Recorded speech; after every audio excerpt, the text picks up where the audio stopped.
Justin Trudeau wants to control the internet, and he's pushing two new laws that could seriously impact how you use it. The first is Bill C-11, which seeks to bring Canadian content laws to your social media feeds.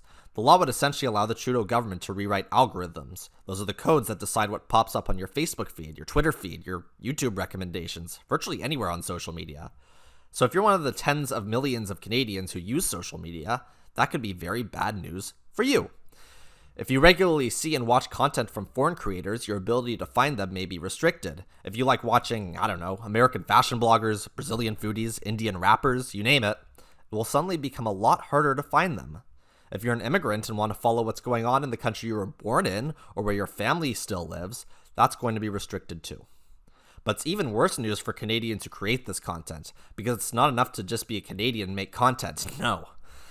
You would have to prove that your Canadian content is Canadian enough to please the government.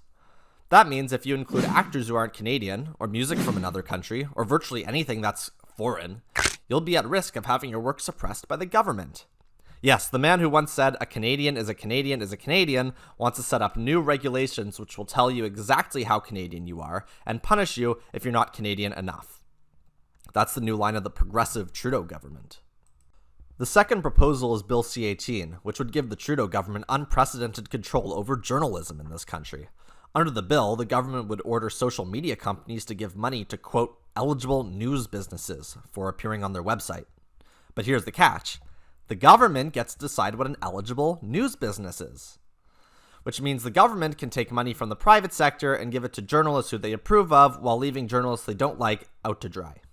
This is a very serious and very scary attack on our freedoms, and Canadians need to speak up before it's too late. Like, share, and subscribe. It's really important that you do.